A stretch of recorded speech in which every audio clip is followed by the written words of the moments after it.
Hello friend, this is Dharam sir. You are watching my channel Bhagwati English classes. Today I will teach you about some introduction of translation. Translation के बारे में मैं कुछ आपको परिचय करवाऊंगा कि मेन चीज ट्रांसलेशन करना क्या होता है, ट्रांसलेशन कैसे करते हैं और ट्रांसलेशन का रूल क्या है, उसमें क्या क्या चीज़ों का होना जरूरी है।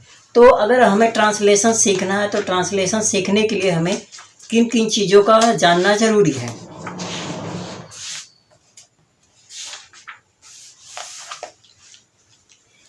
तो प्यारे बच्चों, इससे पहले वीडियो में हमने कुछ बेसिक टिप्स बताए थे। अगर उन चीज़ों को जिन लोगों ने नहीं देखा हो, पुराने इससे पहले वाला वीडियो देखें, जिससे उनको अच्छी तरह से हमारे बताए गए एडवाइस और बातों को अच्छी तरह समझ में सकें और जिससे आपको ट्रांसलेशन में आसानी होती है। अब मैं ट्रांसलेशन कैसे करते हैं उसको बाद में बताऊंगा। सबसे पहले ट्रांसलेशन के पार्ट्स को बताता हूँ कि ट्रांसलेशन में क्या क्या होता है। उसके जो वाक्य होते हैं, ट्रांसलेशन हमेशा हिंदी को इंग्लिश में बदलने को बोलते हैं कि हिंदी से इंग्लिश या इंग्लिश से हिंदी में बदलते हैं। तो ये कैसे करते हैं और इसको करने के लिए हमें जो टेंस होता है उसको सीखना जरूरी है। और टेंस के बारे में जानकारी हम हासिल करेंगे। लेकिन translation made easy, translation how to make translation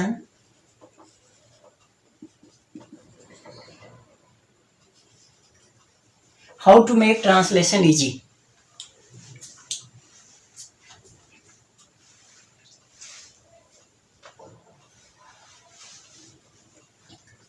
how to make translation easy, हम ट्रांसलेशन को आसानी से कैसे बनाएं। तो इसके लिए कुछ टिप्स हैं। सबसे पहले उसको हमें जानना जरूरी है कि अगर कोई सेंटेंस दिया है तो सेंटेंस में सबसे पहले तो उसका रूल है कि हम उस टेंस को पहचानें। अब वो तो अभी बाद की बात है। टेंस को पहचानने से पहले सबसे पहले जो वाक्य है उसमें क्या क्या चीज गिवन है उसको हम देखते हैं। जैसे एग्जाम्पल में देखिए कि राम आज सुबह से नदी में नहा रहा है। अब ये आपका सेंटेंस है। अब ये सेंटेंस इतना बड़ा है, इससे और बड़े भी सेंटेंस होते हैं, पूरे दो लाइन के एक वाक्य बनते हैं। तो अगर हमें इसको पहचानना है तो सबसे पहले टेंस की पहचान तो बाद में करेंगे। अब हमें ये देखना है कि इसमें क्या क्या चीज़ गिवन है सेंटेंस के अंदर में। तो सबसे पहले तो पहला पॉइंट होता है, इसमें जो पार्ट में बटा है, ये सारे बटे हैं और ये जो है ये सारी चीज़ें हैं और ये पार्ट्स में बटे हुए। इस पार्ट्स को हम क्या क्या कहते हैं, किस किस नाम से जानते हैं और इसको क्या। देखिए ये तो आपका जैसे ये हो गया सब्जेक्ट, ठीक है। ये हो गया ये आपका हेल्पिंग वर्ब, ये हो गया मेन वर्ब, ठीक है। और ये कहाँ नहा रहा है, स्थान हो गया। ऑब्जेक्ट भी कह सकते हैं, ऑब्जेक्ट भी आ सकता है, इसे ऑब्जेक्ट भी कह सकते हैं। और इसके बाद ये अदर वर्ड में आ जाता है, ये टाइमिंग है दिया हुआ है। जैसे राम नहा रहा है, कहाँ नहा रहा है, नदी में नहा रहा है। कब से नहा रहा है, सुबह से नहा रहा है। तो ये समय को इंडिकेट करता है। अदर ये है टाइम, ये हमारा टाइम को शो कर रहा है। और ये स्थान को शो कर रहा है, प्लेस, ये स्थान को हमारा बता रहा है कि स्थान जहाँ पर वो नहा रहा है। तो ये सारी चीज़ें तो हमें ये पता होनी चाहिए कि हमारा ये सब्जेक्ट है, ऑब्जेक्ट है, वर्ब है, मेन वर्ब है या प्रीपोजिशन है। और ये हमारा जैसे ये है, ये प्रीपोजिशन हो गया, ठीक है। तो इन सारी चीज़ों को, ये भी टाइम से रिलेटेड आता है। से का मतलब सुबह से, टाइम से मतलब टाइम को बताता है। तो हमें सबसे पहले इन चीज़ों में क्या जानकारी होनी चाहिए। नंबर एक तो विशेष ज्ञान किस चीज़ का होना चाहिए, विशेष नॉलेज या ज्ञान, विशेष ज्ञान होना चाहिए। नंबर एक सब्जेक्ट का। अब सब्जेक्ट क्या होता है, जो कार्य को करता है। और सब्जेक्ट में नाउन भी हो सकता है, प्रोनाउन भी हो सकता है, अब नाउन और प्रोनाउन तो आप जानते ही हैं। Noun, pronoun. नाउन किसी नाम, स्थान, व्यक्ति विशेष को हम नाउन कहते हैं। प्रोनाउन जो नाउन के स्थान पे शब्द यूज किया जाता है उसी को प्रोनाउन करते हैं। The word which is used the place of noun is called pronoun. ठीक है, तो अब इसमें ये क्या है, कार्य करने वाला, इसको हम कह सकते हैं कि कार्य करने वाला वो होता है हमारा सब्जेक्ट, या कर्म करने वाला भी कह सकते हैं, इसको हम कर्म भी कह सकते हैं।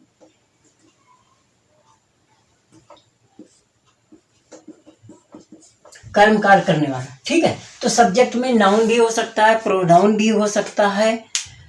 और दूसरी चीज है कि हमारा हेल्पिंग वर्ब का पता होना चाहिए। हेल्पिंग वर्ब, हेल्पिंग वर्ब में आपके जैसे था, थी, थे, हैं, हो, ये आते हैं। और ये जो है जैसे is, am, are, was, were, has, have, do, does, did, had, will, shall, ETC, मतलब बहुत हो गए और बहुत सारे हैं।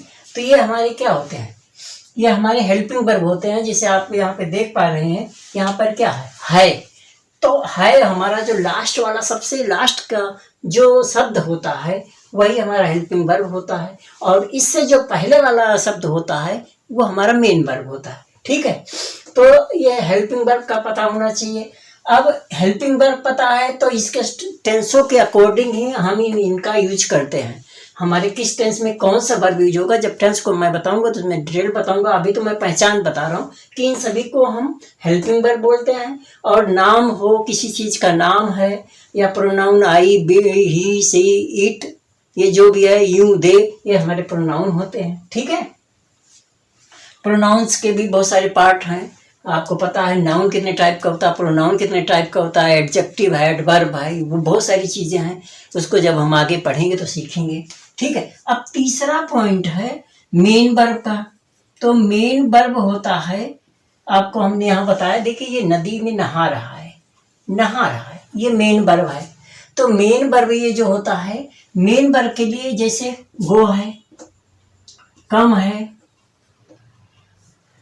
राइट है, लाफ है, स्लीप है, ये सारे जो है हमारे, ये हमारे मेन वर्ब होते हैं। अब मेन वर्ब को टेंस के अकॉर्डिंग यूज किया जाता है। मेन वर्ब के 3 फॉर्म होते हैं, first form, second part, third form, और पास्ट पार्टिसिपेट जिसमें एनजी लगा दिया जाता है। तो ये तो हमारे मेन वर्ब हो गया। इसके बाद आता है आपका चौथा प्रीपोजिशन। इसका जरूरी है जानना, in, on, upon, at, with, from, to, ETC। ठीक है, इस तरह से ये बहुत सारी चीज़ें, प्रोनाउन बहुत सारे हैं, तो इनका भी पता होना चाहिए, और इसके साथ में इसकी मीनिंग भी पता होना चाहिए। अब ऐसा नहीं कि इसको पता है, हमें इन पता, लेकिन इनका मतलब क्या होता है हिंदी में वो भी तो जानना जरूरी है। तो इनका मतलब जो है, इसकी मीनिंग आपको याद होना चाहिए। हमने इसकी वीडियो पहले बना दी है, तो आप उसको देखें कि इम्पोर्टेंट जो हमारे प्रीपोजिशंस है उसकी मीनिंग क्या है। हमने मेन वर्ब का भी 3 फॉर्म से बताया है, और हेल्पिंग वर्ब को भी हमने बताया है। तो इस चीज़ों को अब हमारे पुराने वीडियो जो हमने बना दिए हैं उसको आप देखने की कोशिश करें।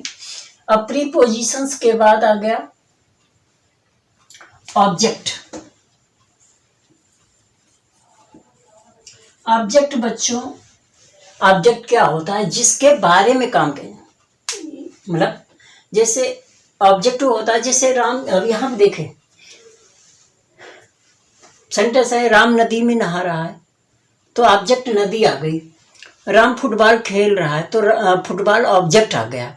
तो मतलब इसमें बॉल हो गया, पेन हो गया, है कोई भी चीज इस तरह से है, रिवर हो गई, मतलब बहुत सारी चीजें, कोई भी चीज जिसके बारे में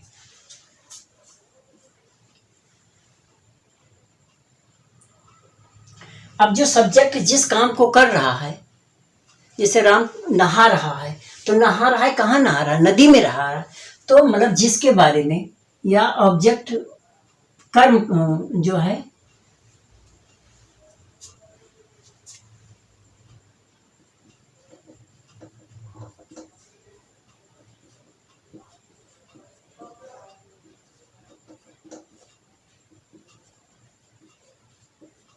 मतलब जिसके बारे में काम होता है, जैसे नदी, अब वो नहा रहा है, तो हम कह सकते हैं कि जिसके बारे में नहीं, आप इसको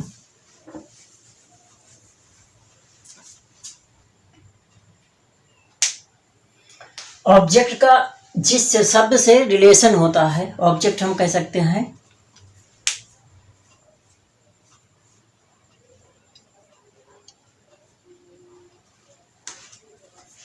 मतलब ये कह सकते हैं कि वर्ब का जिससे संबंध होता है, जैसे क्रिया, नदी नहा रहा है, कहाँ, नदी, तो नहाने का संबंध नदी से है, तो मतलब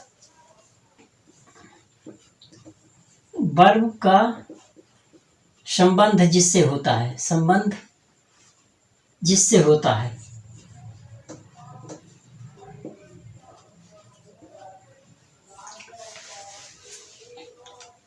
जैसे राम गेंद खेलता है, तो गेंद खेलता है, तो गेंद का खेलना जो हमारा मेन वर्ब हो गया, क्रिया हो गई, जैसे इसमें नहाना क्रिया है, तो वैसे खेलना क्रिया हो गई। अब खेलना है तो खेलने का संबंध किससे है, बॉल से है, वैसे इसका नहाने का संबंध किससे है, नदी से है। तो जब मेन वर्ब का संबंध या वर्ब का संबंध जिससे होता है, उस वही जो है हमारा ऑब्जेक्ट होता है। ठीक है। अब मतलब जैसे इसका मतलब होता है कहाँ नहा रहा है, तो मतलब कहाँ, कौन, कैसे, किससे, इन शब्दों का जिससे संबंध होता है। कहाँ नहा रहा है, नदी में नहा रहा है। कौन नहा रहा है, तो इस तरह से राम नहा रहा है, कहाँ नहा रहा है, नदी में नहा रहा है। किससे, तो इस तरह के वो जो शब्द होते हैं वो हमारे ऑब्जेक्ट आते हैं। तो सब्जेक्ट हो गया, ऑब्जेक्ट हो गया, हेल्पिंग वर्ब हो गया, मेन वर्ब हो गया, प्रीपोजिशन हो गया। अब उसके बाद आता है छठा एडजेक्टिव। एडजेक्टिव वो चीजें हैं जिसको हम कह सकते हैं किसी का गुण बताया जाता है। जैसे गंगा नदी पवित्र है, पवित्र मतलब उसका पवित्रता, उसका होलनेस है, तो होलीनेस का है, मतलब रिवर जो है पवित्र है, नदी, गंगा नदी को हम पवित्र नदी मानते हैं। तो जो उसकी पवित्रता है वही उसका गुण है। कोयला काला होता है, तब कोयले का गुण क्या है, काला होना, तो काला जो है उसका एडजेक्टिव है, मतलब उसका गुण है, विशेष गुण है। तो एडजेक्टिव पता होना चाहिए। और इसके बाद एडजेक्टिव, आर्टिकल, अब उसके बाद एडजेक्टिव हो गया, आर्टिकल हो गया, और आर्टिकल में आता है आपका आर्टिकल दो होता है, definite, indefinite, A and the, सारे आर्टिकल होते हैं। इसका ज़्यादा यूज किया जाता है, तो आर्टिकल हो गया, एडजेक्टिव हो गया। और टाइमिंग मतलब में यह जैसे आज सुबह है, शाम है, तो इसके लिए फिर जो शब्द यूज किए जाते हैं वो सारी चीज़ें।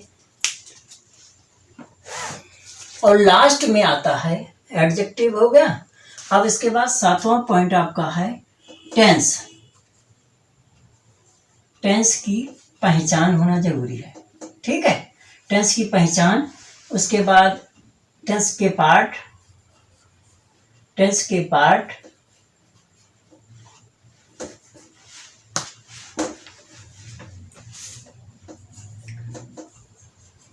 टेंस के पार्ट, इसको जानना जरूरी है। नवा, ईच टेंस के पार्ट के रूल का पता होना चाहिए, का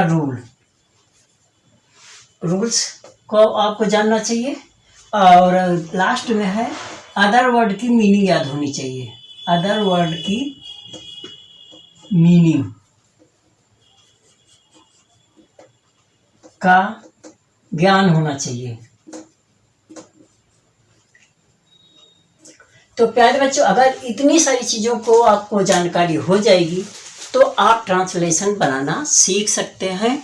और ट्रांसलेशन करना सीख सकते हैं का मतलब हो गया कि आप किसी भी तरह के वाक्य को हिंदी से इंग्लिश में बदल सकते हैं। और जब हिंदी से इंग्लिश में आपको बदलना आ जाएगा तो आप उसको बोलना भी सीख सकते हैं। और जब बोलना धीरे धीरे आ जाएगा तो उसको प्रैक्टिस करेंगे तो फ्लुएंसी में आप English, you can speak English fluently without hesitation. तो if you like my video and मेरा advice, please subscribe my channel. Thanks for watching my channel.